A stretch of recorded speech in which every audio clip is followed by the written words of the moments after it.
Audio Jungle.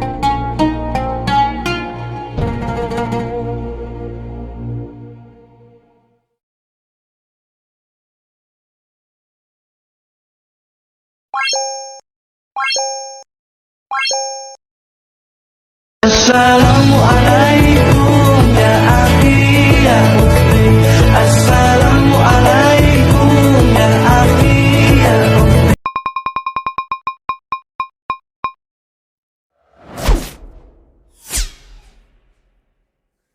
Sedekah yo sedekah, biar hartamu berkah. Allah Maha Pemurah, pasti akan ditambah.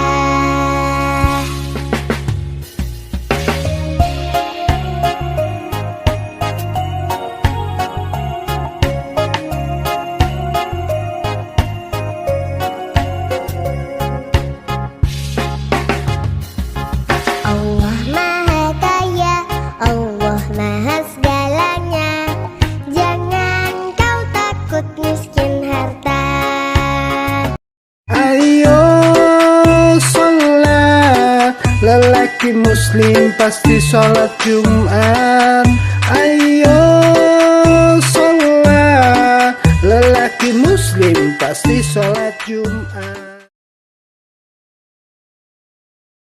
Sohibul Hajat, Jumat Berkah, 29 September tahun 2023.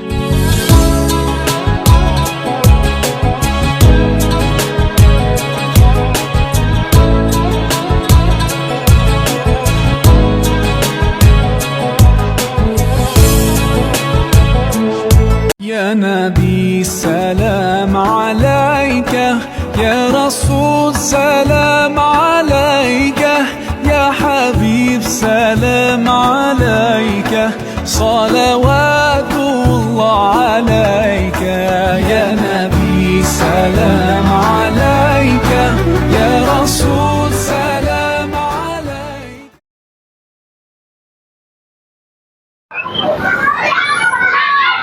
Assalamualaikum warahmatullahi wabarakatuh. Alhamdulillahirrahmanirrahim. Selamat bertemu kembali dengan Jumat Berkah Masjid An-Nur Taman Purwanta Indah yang dimotori oleh Bapak Profesor Piono.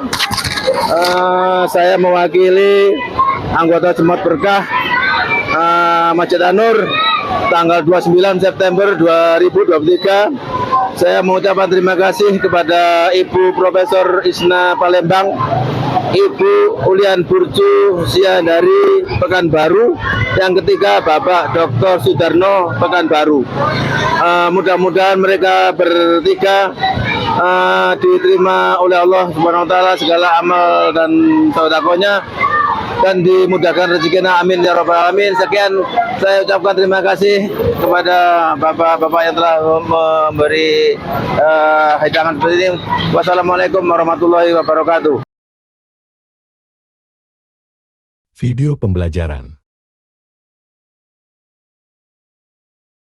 Sering-sering pegang jantung, sering-sering usap jantungnya, karena dia bekerja terus ini, mengirimkan gelombang.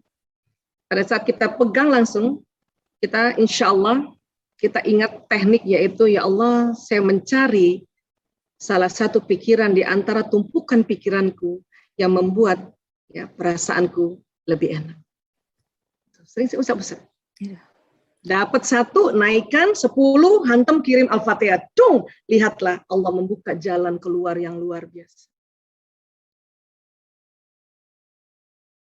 Video pembelajaran.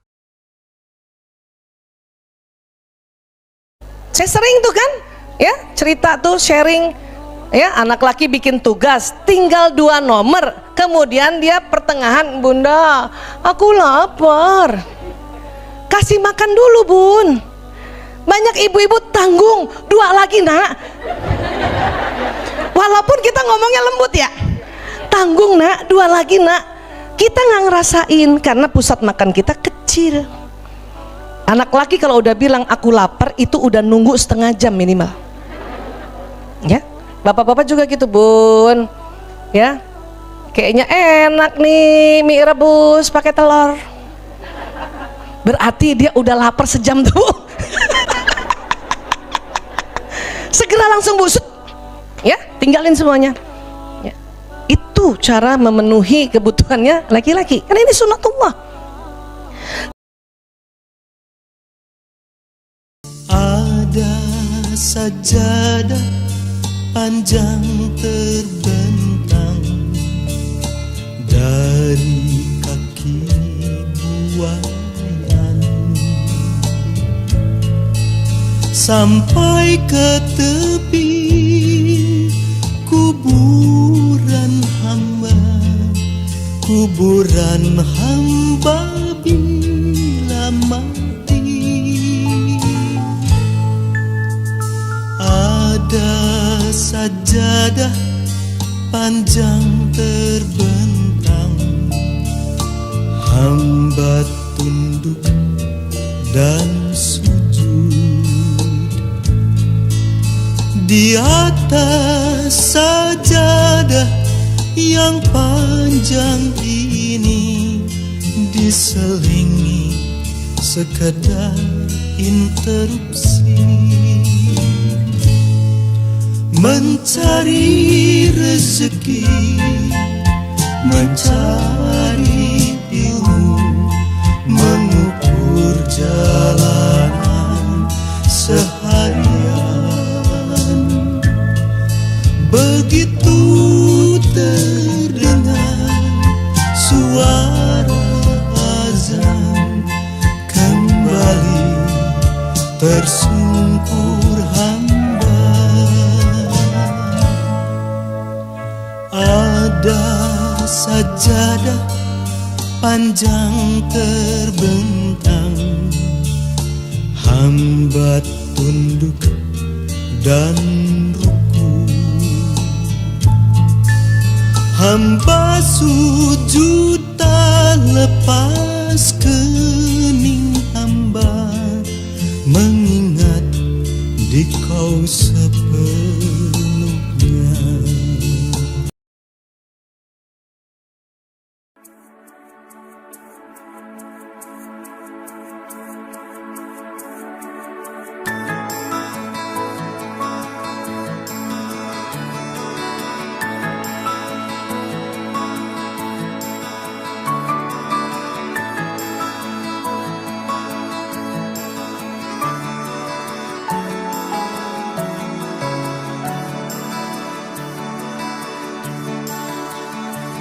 Alangkah indah orang bersedekah, dekat dengan Allah, dekat dengan surga. Takkan berkurang harta yang sedekah, akan bertambah, akan bertambah. Allah Maha Kaya yang Maha Pemurah, yang akan mengganti dan membalasnya. Allah Maha Kuasa yang Maha Perkasa, semoga akan membalas surga. Oh, indahnya saling berbagi, saling memberi karena Allah. Oh, indahnya saling menjaga, saling mengasihi karena Allah.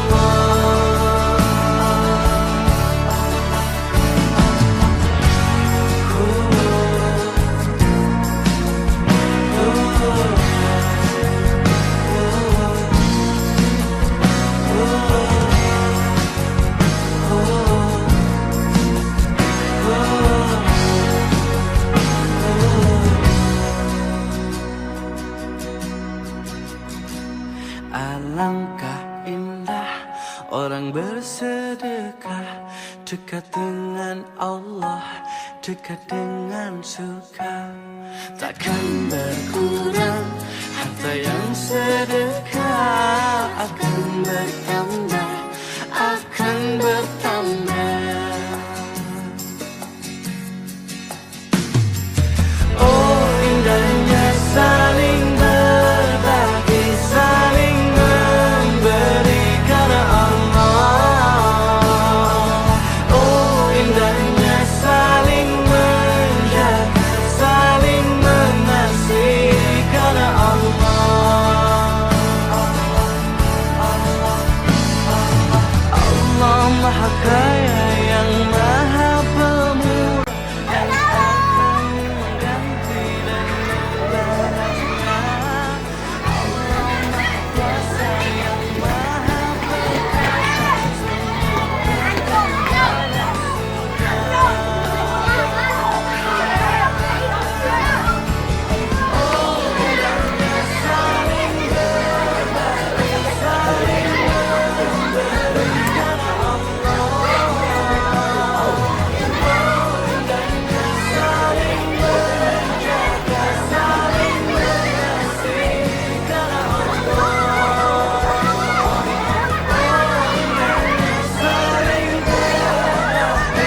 Ustadz, apa hukum meninggalkan sholat Jumat sampai 3 kali berturut-turut?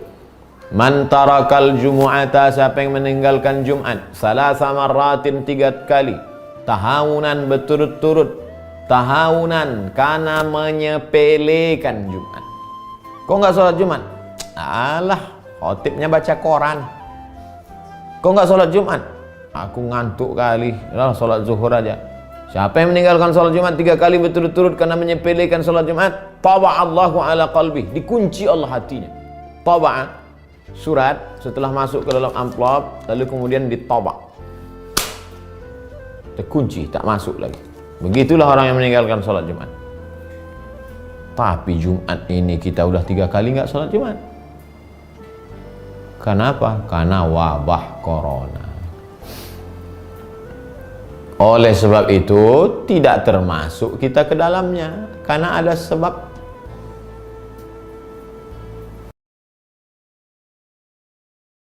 Sedekah paling utama adalah sedekah kepada kerabat, teman-teman sekalian. Kepada ibumu, kepada bibimu, saudara-saudaramu, anak-anakmu, itu sedekah paling utama. Jadi kalau kita lihat keluarga kita fakir miskin, sedekah pada keluarga dulu. Suami memberikan nafkah. Kalau istri punya uang, 100% uangnya milik istri. Kalau ibu berdagang atau punya uang sendiri, 100% uang ibu milik ibu. Kalau laki-laki, 100% uangnya sebagiannya milik kita. Uang suami uang kita, uang kita, gitu Bu. Ya, jadi kalau seorang istri punya uang kemudian membelanjakan untuk keluarganya, untuk sekolah anak kah, bayar listrik, bayar air dan sebagainya, itu namanya sedekah. Dan itu sedekah paling utama. Jadi kalau ada istri yang bekerja membantu perekonomian suami, atau istri yang bekerja untuk membantu ibunya, adiknya, itu namanya sedekah. Dan itu sedekah paling utama. Teman-teman sekalian, ada dosa yang kita tidak sadari. Apa itu? Dosa lisan. Kalau di sosial media pakai tangan. Ketikan. Tapi itu sama saja bagian dari lisan. Yang disampaikan melalui tulisan. Betul. Ya. Apa kata Rasul? Hati-hati teman-teman sekalian dengan 2 lubang ya. Lubang lisan dengan lubang kemaluan. Ini yang paling banyak membawa kita menuju ke neraka Allah Subhanahu wa taala. Lidah kita ini tidak bertulang. Mudah kita berkata-kata tanpa kita pikirkan terlebih dahulu apa akibat dari perkataan kita itu. Apakah menyakiti hati orang? Apakah membuat orang menjadi trauma dengan perkataan kita? Apakah dengan perkataan kita menimbulkan adu domba sehingga menimbulkan permusuhan? Dosanya banyak. Lisan itu kalau tidak dijaga, ini juga nasihat buat diri saya. Bohong, dusta, fitnah, ghibah, kata-kata kotor, kata-kata keji, permusuhan, adu domba, banyak teman-teman sekalian. Dan ingat, lisan maupun ketikan itu adalah terjemahan dari hati. Hai kamu wanita yang istimewa. Jangan pernah berpikir bahwa kamu tidak bisa. Jangan pernah berpikir bahwa kamu tidak berguna. Jangan pernah berpikir bahwa kamu bukan siapa-siapa. Karena kamu adalah wanita yang luar biasa. Iya, kamu adalah ciptaan Tuhan yang sangat istimewa. Berhentilah fokus pada kekuranganmu, kegagalanmu, dan setiap rasa bersalahmu. Tapi berikan apresiasi pada dirimu. Karena kamu layak untuk dikasihi. Terutama oleh dirimu sendiri. Terima kasih karena kamu bisa kuat sampai hari ini. Terima kasih karena kamu tetap tangguh dan tidak mengeluh. Terima kasih karena kamu tetap percaya dan bersandar kepadanya. Ciri-ciri orang yang berhati mulia. Yang pertama, orang yang berhati mulia selalu memaafkan, walaupun itu bukan kesalahannya. Yang kedua, orang yang berhati mulia selalu ingin membantu orang lain tanpa mengharapkan imbalan. Dan seringkali ketika mereka diberikan satu imbalan, imbalan itu pun ditolak. Bukan karena mereka tidak menginginkan imbalan itu, tapi mereka melakukan segala sesuatunya berdasarkan kebaikan dari hati nurani. Yang ketiga, orang yang berhati mulia sangat sulit untuk mengatakan kata tidak. Walaupun terkadang dia tidak mampu, namun dia selalu mengatakan iya, supaya lawan bicaranya tidak kecewa. Dan yang keempat, ini yang sering terjadi. Terkadang orang yang berhati mulia, karena selalu mengatakan iya, karena takut untuk mengecewakan orang lain, dia selalu diperalat oleh orang. Harta itu terlalu sedikit membuatmu gelisah, terlalu banyak membuatmu bingung. Apalagi pasangan, istri, suami, terlalu jelek kamu stres, terlalu cantik kamu ya stres.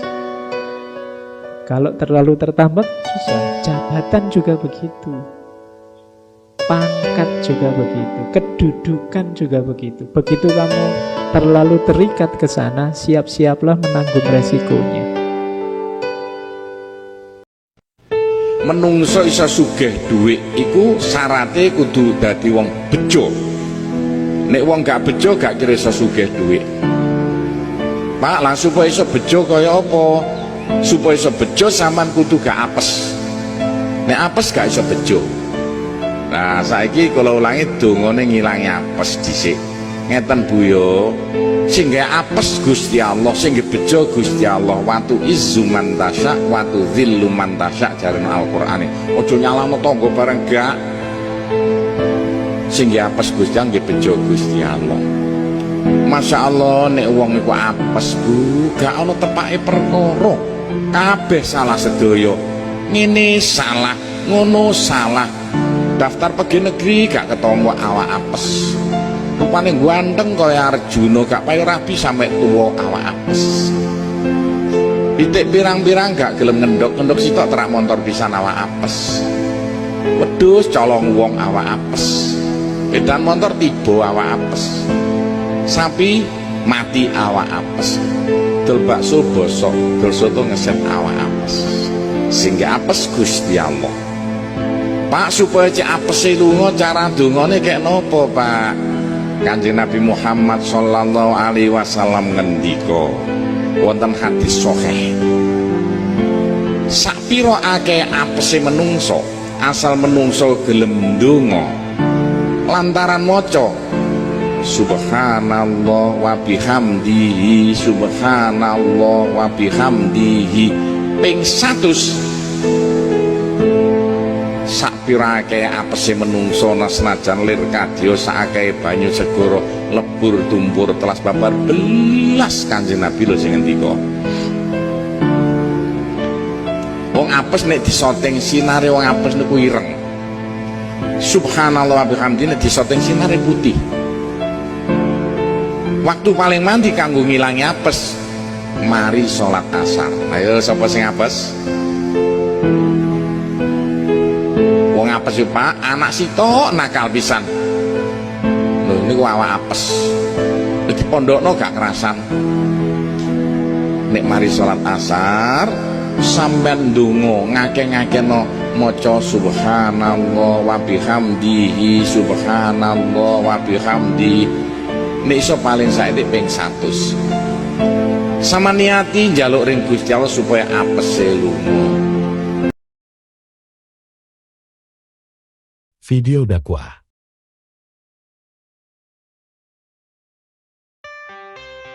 Sepuluh kebiasaan orang pelit, simak sampai habis. 1. Tidak pernah ngasih tip, ampau dan sejenisnya. 2. Suka ditraktir.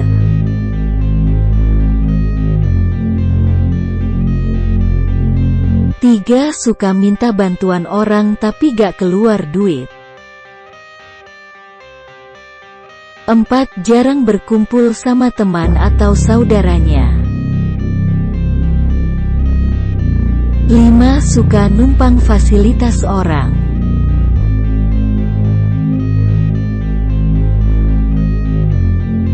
6. Memaksa untuk melakukan pekerjaan sendiri padahal bisa dikerjakan secara tim. 7. Kalau ada barang penting ketinggalan kamu rela jalan kaki jauh daripada naik transportasi umum. 8. Suka nawar harga gila-gilaan.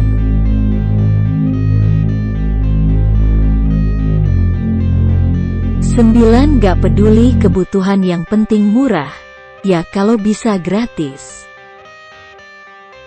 10. Suka menyimpan makanan dan barang bekas padahal bisa dikasih ke orang atau dijual.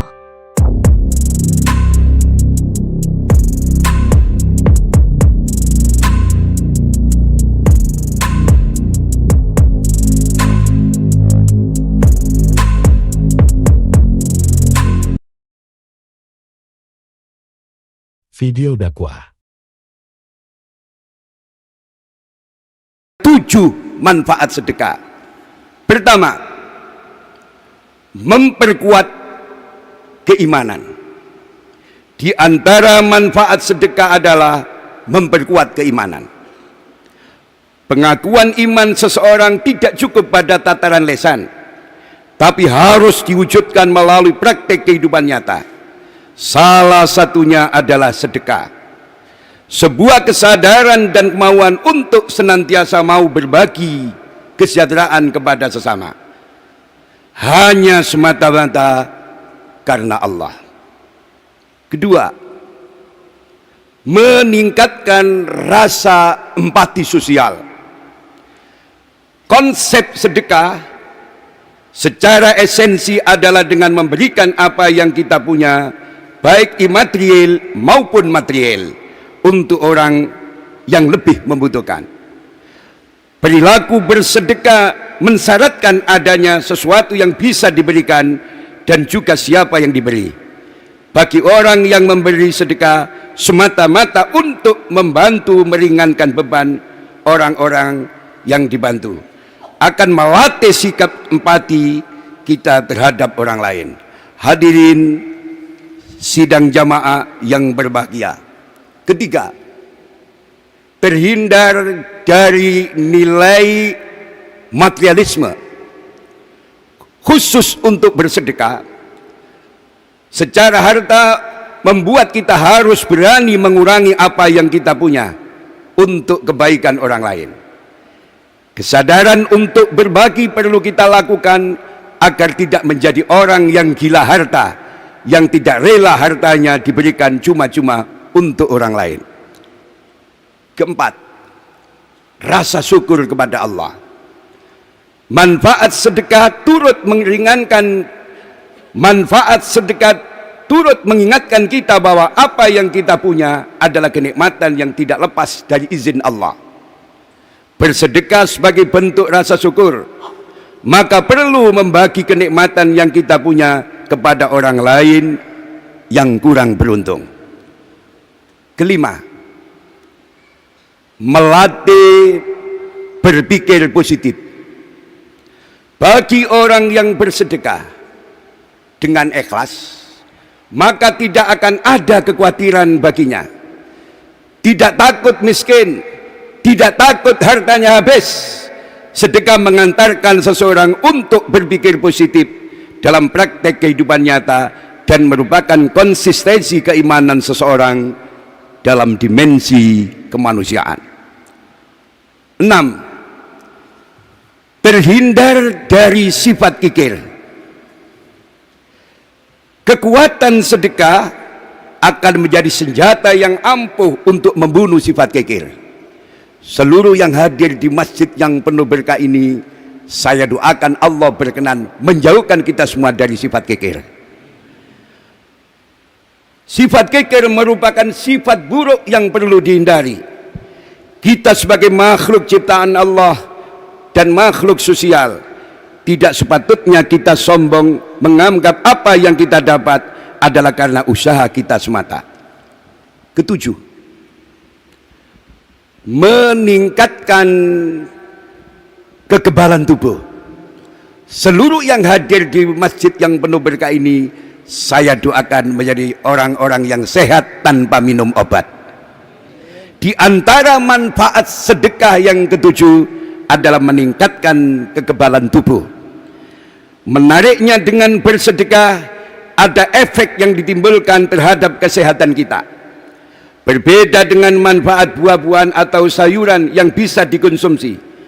Menurut salah satu penelitian, telah ditemukan bahwa dengan melakukan sesuatu yang positif untuk orang lain, seperti bersedekah, akan meningkatkan sistem kekebalan tubuh.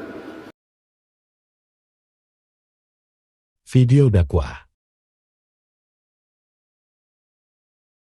Saudaraku yang dimuliakan Allah Subhanahu wa taala, ini bagian pertama yang ingin saya jelaskan, bahwa maulid ini adalah dianjurkan, dibolehkan oleh para ulama Ahlus Sunnah wal. Jadi jangan dalam hati kita, kenapa Bapak pergi maulid? Saya sebenarnya dalam hati saya berontak ingin datang maulid ini sebenarnya Ustaz. Saya sebenarnya ragu tentang maulid ini. Terus kenapa datang? Daripada nanti jenazah saya nggak dimandikan. Jadi dia punya kepribadian ganda. Makanya harus yakin bahwa maulid yang kita laksanakan ini adalah benar. Kalau tidak kita goyang-goyang, ragu-ragu. Ada pula orang mengatakan maulid ini bid'ah. Kalau maulid itu bid'ah, berarti yang datang itu masuk neraka. Yang ngundang masuk neraka. Yang paling panas nerakanya yang ceramah. Karena dia membawa kepada bid'ah. Na'udzubillah. Kullu bid'atin dhalalah wa kullu dhalalatin finnar. Neraka jahanam tempatnya. Oleh sebab itu maka pahami ini dengan baik. Maulid adalah sarana untuk mengenalkan Nabi Muhammad sallallahu alaihi wasallam. Kita pakai kalender Januari, Februari, Maret, April, Mei. Kita tidak pakai Muharram, Rabiul Awal, Rabiul Akhir, Muharram, Safar, Rabiul Awal, Rabiul Akhir. Maka dengan adanya maulid, anak-anak kita tahu, papa, itu mereka ngapain rame-rame? Maulid, brother. Maulid anakku. Maulid, guys. Supaya apa?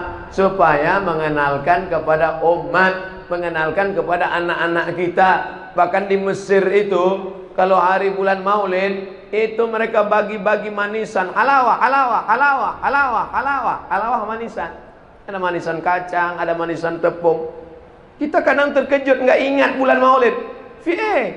Apa ini? Ada apa? Salli ala Nabi, Allahumma salli ala Sayyidina Muhammad, Maulidur Rasul. Mengenalkan, mengingatkan Nabi Muhammad sallallahu alaihi wasallam. Apakah kita ingat Nabi hanya pada bulan Maulid? Tidak. Belum lagi mata kita terbuka, nama dia sudah disebut. Betul? Apa buktinya? Asyhadu anna Muhammadar Rasulullah. Nama dia disebut. Berapa kali nama dia disebut? Ba'dan liman dzukirta wa lam yusalli alaika. Celaka. Siapa itu orang yang celaka? Ketika namanya disebut tapi kau tidak berselawat kepadanya. Itulah orang yang paling celaka. Allahumma salli ala Sayyidina Muhammad wa ala ali Sayyidina Muhammad. Kenapa Ustaz Somad kalau selawat pakai Sayyidina? Yang ngomong Sayyidina itu bukan saya. Dia sendiri yang ngomong dirinya Sayyidina. Ana Sayyidu waladi Adam. Ana, saya Sayyidu, pemimpin waladi Adam. Semua anak cucu Adam ini akulah pemimpinnya. Maka kita katakan Allahumma salli ala Sayyidina Muhammad. Bukan Somad yang buat-buat ngawur. Sedangkan menyebut nama saya pun protokol tetap pakai tata krama, sopan santun dan etika. Belum pernah lagi protokol menyebut. Berikut ini mari kita dengarkan kata tausiah yang akan disampaikan oleh Somad. Allahumma salli ala Sayyidina wa maulana Muhammad. Allahumma salli wa sallim wa barik alaih. Ini yang datang-datang malam ini adalah orang yang biasa mendengar solawat sejak dari dalam perut ibunya. Dari dalam perut. Emangnya bisa mendengar dalam perut? Siapa yang bilang? Inna khalaqanal insan. Kami ciptakan manusia min nutfatin amsyajin. Dari sperma yang bercampur dengan sel ovum, sel telur. Nabtalihi, kami uji. Faja'alnahu, kami jadikan dia sami'an basira. Ketika saya jelaskan ayat ini, datanglah secari kertas dari ibu-ibu perempuan. Saya udah berdebar aja jantung saya. Ada apa tuh? Saya sangka surat kritik supaya hentikan ceramahnya. Ini sudah menyinggung perasaan seseorang. Ternyata ada tertulis di kertas yang Ustadz sampaikan itu benar menurut saya, seorang dokter SPOG, spesialis objin. Tahu spesialis objin? Bahwa janin di dalam perut itu ternyata bisa mendengar. Makanya apa yang didengar oleh janin ketika ibunya bersolawat sambil masak nasi goreng pagi? sallallahu ala Muhammad, sallallahu alaihi wasallam, sallallahu ala Muhammad, sallallahu alaihi wasallam. Ya Nabi salam alaika, ya Rasul salam alaika, ya Habibi salam alaika, salawatullah alaika.